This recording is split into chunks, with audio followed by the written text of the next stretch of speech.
Hola, muchas gracias por acompañarnos a un episodio más de Bagajeando la Noticia. Yo soy Carlos del Valle. Yo soy Pedro Luna. ¿Cómo andas, Pedro? Muy bien, ¿y tú? ¿Qué tal, Carlos? Bien, ¿Cómo ves todo?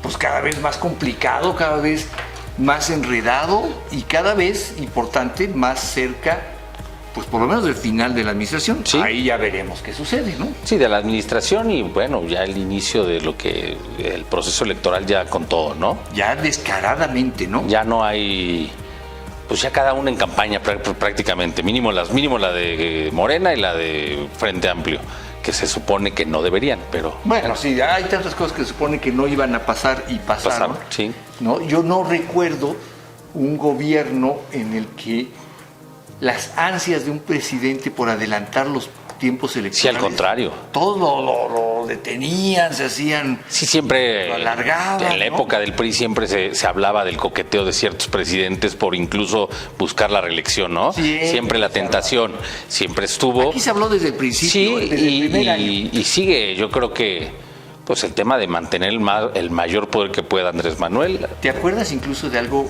muy bizarro? Ya ahorita entramos en detalles, pero algo muy bizarro que sucedió al principio de esta administración. El presidente de la República, Andrés Manuel López Obrador, firmando una carta en la que aseguraba que no se iba a reelegir. ¿Qué es eso? Pues si la Constitución no se lo permite. Sí, no es necesario. ¿No? Y ahí él firmó una carta y la... Sí, bueno, pero tenemos esa, digamos...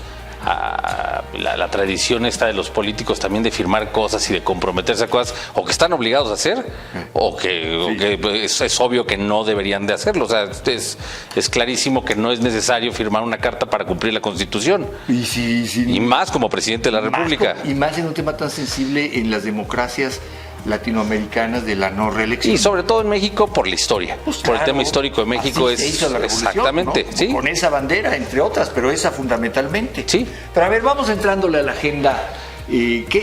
¿Por dónde le comenzamos? Pues yo creo que es interesante un par de encuestas que salieron en estos últimos días.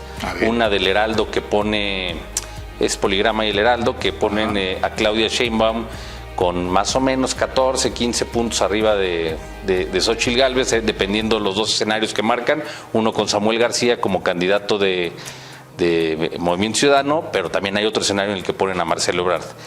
No, ese ya está descartado, pero, ¿no? Parece. Pero lo interesante ahí es los que no saben, los indecisos. Hay dos puntos importantes, yo creo. En Claudia Sheinbaum, Xóchitl y Samuel contendiendo los tres. Creo que es importante el porcentaje que tiene Samuel, porque es 12.5 de intención supuestamente en esta encuesta, y es el mismo 12.6 que hay de indecisos.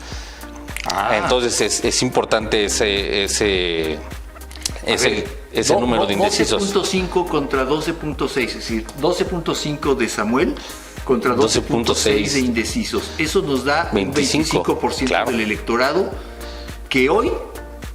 Vamos a dar varias lecturas de esto, que hoy no está con Morena. No, ni tampoco con el Frente, pero que es más fácil, yo creo que lo capte el Frente. Que esté con el Frente. Sí. Es que hay que... Yo he insistido algo, Pedro, a ver si estás de acuerdo conmigo. Morena, Claudia Sheinbaum, no va a ganar más votos en esta campaña. Si acaso va a perder votos. Sí, de hecho ahorita su campaña o su viaje, estos viajes que empezó el fin de semana en Morelia, que es para firmar y para traer gente de fuera, para invitar a gente que no está, pero que simpatizan, pues yo lo veo como un esfuerzo por tratar de jalar cierto voto que no va a tener. No. Ya no lo va a tener porque es el voto que tuvo Andrés Manuel como en esta oportunidad. Que le quedó. Sí, no, pero no, aparte es el voto que le dio a Andrés Manuel la presidencia, porque bueno, él tiene su voto histórico y lo va a mantener. Morena tiene un porcentaje duro. No, ese no se le va a quitar. Irreductible. Se lo tiene, pero hay un voto importante que lo hizo ganar la presidencia y ese grupo es el que puede jalar la oposición. Pero yo creo sí, porque yo creo que ese copete, que además del voto duro de López Obrador, que creo que es importantísimo, no hay que despreciarlo, pero que no da para ganar la presidencia, necesitaba un copete importante, que fue fundamentalmente una clase media emergente, una clase media desencantada del panismo, del priismo, pero que decía, bueno, es momento de probar otra ruta, ¿no? De una cosa diferente. Hagamos otra cosa, pero ese mismo copete, ese mismo voto, se perdió. Se perdió porque ahí está la clase media que sí quiere mandar a sus hijos a la Universidad Nacional, que sí quiere becas del CONACYT, que sí quiere una educación pública establecida y que no sea sí, no, bueno, y aparte está el tema, se perdieron las estancias infantiles, las escuelas de tiempo completo, se perdió también el tema del seguro popular, o sea, sí hay ciertas cosas que sí le golpearon a ese grupo. La gran incógnita es porque hay un 12% que ve en Samuel, en el Partido Naranja, que sí, no es más que naranja, porque ¿para dónde apunta? Ve una opción. Es otra vez, creo yo, este fenómeno del hartazgo de la clase política tradicional, es decir, son la misma cosa, necesitamos encontrar algo nuevo. Yo esperaría que con el paso del proceso electoral y con el avanzar se va a suscitar el tema del voto útil, que la gente se dará cuenta que Samuel pues realmente no representa una opción viable para ganar, y entonces de la gente que ahorita lo está apoyando, tal vez ya hacia el final del proceso termine decidiendo irse con uno o con otro. Yo creo que es más factible que vayan con el frente. Yo también. Y ese voto útil al que tú haces referencia, Pedro, es a lo que llamo ese copete. Sí. Esa parte del electorado que en el 2018 dijo, podría votar por el PRI, que era PRI, PRD, MC. No, PAN, PRD, MC y PRI. No, bueno, y PRI por separado. Ajá. Y dijo, no, son lo mismo, voy a probar algo distinto. Sí, algo nuevo. Y bueno, y fue quien le dio el triunfo. Sí, que tiene que ver también con lo que ya platicamos alguna ocasión del Latinobarómetro, que hay mucha alternancia en Latinoamérica porque la gente está buscando soluciones. Y ya... O más bien, vamos a verlo desde otro ángulo. No es que la gente esté buscando soluciones, es que los gobiernos de izquierda, de derecha, de arriba y de abajo no aportan soluciones. Sí, entonces pues van viendo opciones nuevas. Entonces, pues por esa parte esta encuesta se me hace interesante esos dos datos, el tema de Samuel y el tema del que no sabe, y también ver que 14 puntos o 15 puntos tampoco es una ventaja insuperable, sí es sólida, pero si no se administra bien la caída que va a tener la candidata del partido oficial y por otra parte el Frente Amplio hace una buena campaña, es probable que la distancia se va reduciendo muy rápido. Andrés Manuel tenía una ventaja en el 2006 mucho más grande y la terminó perdiendo. Claro. Entonces, claro, yo creo que Andrés Manuel es mejor candidato y más político que Claudia Sheinbaum. Hay cifras claras, datos duros que hablan también de pues el pánico que hay en esta caída. Y esto se refleja, por ejemplo, en el presupuesto. En el presupuesto hay un incremento a todos los programas sociales, sí, casi del 600%. Sí. Es una locura. Y cuidado, no es que estemos diciendo que darle apoyos a la gente sea malo. Lo que está mal es el clientelismo. Sin ton y son, el clientelismo sin que esto sea una política de Estado y que pase a ser una política de partido. Y que ni siquiera tienen... No hay padrones. No es realmente una política pública, no se le puede llamar políticas públicas porque no cumplen con los estándares de una política pública, solamente son programas clientelares para tener controlado a cierto grupo. Mira, para que nos demos una idea, hay un estudio muy interesante que saca el IMCO, Instituto Mexicano de la Competitividad, diciendo que si aumentáramos no el 600% como está planteando el gobierno, sino que aumentáramos un 30% los programas sociales y nos enfocáramos en adultos mayores, transparentando quiénes son, y quitáramos todas las demás becas que no sabemos exactamente cuáles son, las de los estudiantes, las de los madres, cuánta programa hay, no solamente podríamos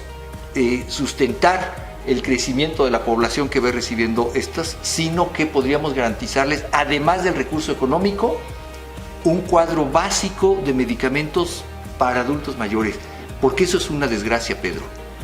Un sistema de salud que se ha devastado, que no funciona. Sí, y no hay medicamentos. Y los viejitos lo que hacen es esperar con ansias su apoyo económico. Para pagar las medicinas. Que antes recibían. Que antes recibían. Una falacia. Vamos a hacer una pausa y le seguimos.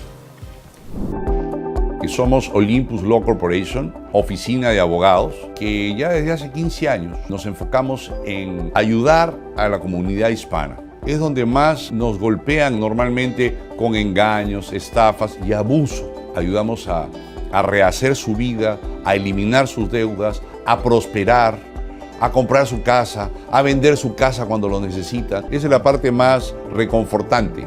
Ayudar al cliente hasta el proceso final, para que se vuelva a reinsertar en la sociedad, vuelva a tener créditos y continúe con su vida financiera saludable. Háblanos, te vamos a ayudar.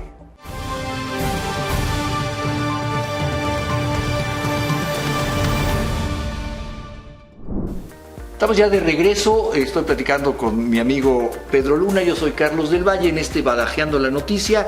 Y bueno, estábamos hablando de escenarios, de encuestas. Y hay otra que a mí se me hace interesante, pero no por el dato más bien, sino por lo que va a venir en las encuestas. Yo desde hace tiempo, te puedo decir como desde el 2012, yo creo en lo personal, me di cuenta que los estudios demoscópicos, las encuestas, perdieron mucha credibilidad. Sí, bueno. Se fue viendo más como negocio y como una herramienta para tratar de controlar el voto o para tratar de imponer ciertas tendencias que no son ciertas. Y en ese caso es otra encuesta que salió, que es la de Encol en El País, en el que ponen a Claudia Sheinbaum con 55% contra 34% de Xóchitl, que es un ya haremos de la banda. Sí, pues. Y otro que dice que por ninguno el 8% y que no sabe solamente el 13%. Entonces, en ese tema, además de que está muy cargados los dados a favor de una de las candidatas, se me hace importante que también el grupo que no sabe o que no responde es de 3%, cuando a estas alturas el indeciso es el que va a definir la elección. Entonces eso lo vamos a empezar a ver también mucho en muchas encuestas. Entonces ese va a ser un problema muy claro, Pedro, en estas elecciones. Las encuestas fake, ¿no? Las falsas encuestas estas a las que tú... Mira, yo me acuerdo ahorita Massive Caller un día ponía a Marcelo Ebrard con 10 puntos de diferencia de Claudia Sheinbaum. A la semana siguiente Claudia Sheinbaum tenía 14 puntos por arriba. Sí. Luego estaba Dan Augusto. A ver, ahí se arreglaban en el café con la encuestadora, no nos hagamos. Sí, no, bueno, y hay otra que ya ni siquiera retomé, que puso en SDP, que es de Federico Arriola, en el que ponía todavía como 30 puntos más, 30 puntos adelante, una cosa así, algo que tampoco es creíble. No. O sea, si bien es cierto que yo sí creo que hoy, si fueran las elecciones, ganaría Morena porque está muy sólido, pero no creo que en esos números, y además creo que afortunadamente, para el bien del país, el tema de cómo se va a llevar este proceso electoral nos va a dejar con un Congreso lo suficientemente dividido o plural para que no se pueda hacer lo que quiere el partido oficial o el plan C o el presidente. A ver, eso es algo muy importante, Pedro. Sea como sea, hoy esta no es la elección que soñó en su cabeza Andrés Manuel y Morena, esta en la que avasallaban. Pero fíjate qué importante, porque en la cabeza de Andrés Manuel, él que se concibe como el líder de la historia, el que encabeza una revolución, no le dice revolución, pero le llama es pacífico, una transformación. Él que se ve al lado de Juárez y de los grandes... Sí, un prócer de la patria, en pocas palabras. Él esperaba que el pueblo le reconociera este trabajo con una elección abrumadora a favor de quien él decidiera, que en este caso es Claudia Sheinbaum, pero podría ser cualquiera que él hubiera decidido, y que el pueblo lo aclamara a su salida. Esto ya no va a suceder, porque lo que ya no va a haber, y eso está claro, es un Congreso con una mayoría absoluta en ninguna de las dos cámaras de parte de Morena y sus sí, aliados. Y creo que eso es lo que más les preocupa ahorita, más que la presidencia, porque bueno, todavía se sienten, digamos, hasta cierto punto tranquilos porque van adelante, pero el tema del Congreso, ya saben que no hay forma de que tengan la mayoría calificada, incluso la mayoría no sé si la lleguen a tener. Entonces, yo lo veo difícil. Entonces eso es importante, porque mínimo vamos a tener un poder legislativo un poco más independiente y se va a preservar la independencia del Poder Judicial, que es al que quieren destrozar. Sí, ellos van por el Poder Judicial y me parece a mí que no solamente no lo van a lograr, pero fíjate, Pedro, que hay cosas que me parecen a mí que retratan el momento mental que está viviendo el presidente López Obrador. Este grito de la independencia en el que no invita al Poder Judicial, no invita al poder legislativo. Es la primera vez en la historia del México independiente. Por todas las crisis que hemos pasado, es la primera vez en la historia en la que un presidente dice, no los invito. Había habido otros escenarios en los que los invitaba, pero no los ponía cerca en un balcón. Los ponía más lejos, en el otro balcón, pero ahí estaban. Pero estaban invitados, porque esto es una república, y una república la conforman 3 poderes, ¿no? Hoy, con el argumento, esto nos retrata lo que pasa por la cabeza del presidente, con el argumento de no me voy a codear con los representantes. No, que son mis enemigos, y ya lo digo, son mis rivales y son mis adversarios y representan nada más los intereses de los más poderosos. De los más poderosos. Entonces, él ve a la presidencia de la República como un patrimonio personal. Yo decido quién entra a mi casa, ¿no? Si yo hago una fiesta en mi casa, pues te invito a ti, pero no a alguien que me cae mal. No, y ya lo comentamos en algún momento, que él decía que se quitó la máscara y las caretas y demás. El Poder Judicial no, el que se la quitó fue él. Claro. Y eso era natural porque en su forma de pensar y en su forma de comportarse durante todo el sexenio, así ha sido, nada más que sí, ahora ya no tiene recato. Pero eso también nos plantea, Pedro, un escenario del que tenemos que estar pendientes. Un presidente sin un piso histórico, o sea, un presidente perdido en la historia, un presidente enojado, un presidente enfadado con el resto de la República que no le reconoce su estatua de bronce, y ese presidente dispuesto a tomar este tipo de decisiones que tienen que ver con el patrimonialismo de la presidencia y no con la presidencia institucional que uno esperaría a estas alturas de la República. Sí, no, bueno, es que él a fin de cuentas es un autócrata, o quiso ser, o ha intentado ser, y eso se ve en sus reformas y en sus intentos, que te digo, yo creo que afortunadamente ahorita ya no se ve forma en la que por la vía legal lo pueda hacer. Y esa, Pedro, qué bueno que lo pones en el tema, porque siempre hablamos de temas electorales en términos de partido, de quién gana, quién pierde.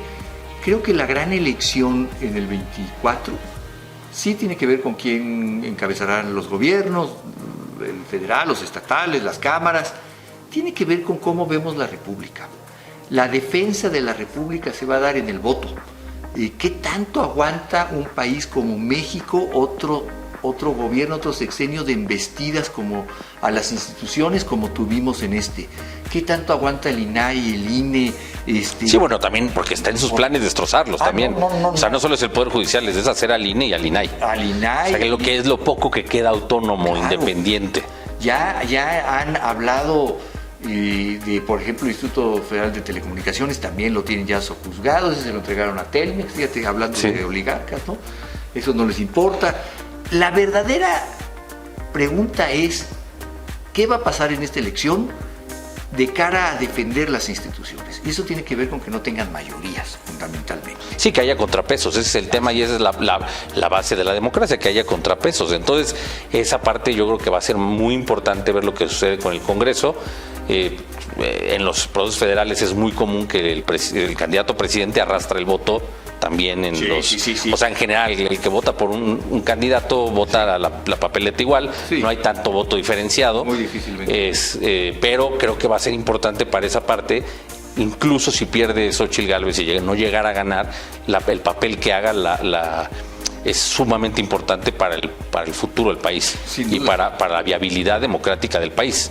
Y la gran pregunta, Pedro, que yo te hago es, ¿cómo va a dejar la presidencia López Obrador en su fuero interno? ¿Se va amargado? ¿Se va creyendo en el país de fantasías que nos ha dicho? Es que uno ve sus informes y yo quisiera vivir en el país en el que... Sí, no, bueno, él dice que ya no hay delincuencia, que está bajando, que su estrategia... Que se acabó la pobreza. Pero también, por por otra parte, sí demuestra su amargura con el que seguir recordando lo que pasó en 2006 cuando ya es presidente y vuelve a hablar de los fraudes. Entonces, es un personaje muy complejo. Muy complejo. Y habrá que ver cómo lo va a sobrellevar los siguientes años, como dicen, el 7º año del presidente, ¿no? Exacto. Ese va a ser importante, sobre todo si sí queda su candidata, porque vamos a ver qué tanto es real que se retira o que sigue operando, porque ese es yo creo que parte de su interés, seguir teniendo cierto nivel de movimiento y de operación desde su rancho, ¿no? Nos quedan 2 minutitos, Pedro, pero no podemos obviar en este análisis el papel de Marcelo Ebrard. Se desinfló, se alinea con Morena, o sea... Pues yo creo que ya y como que ya no pasó nada. yo creo que se vio muy corto de carácter. Yo creo que sí. No tuvo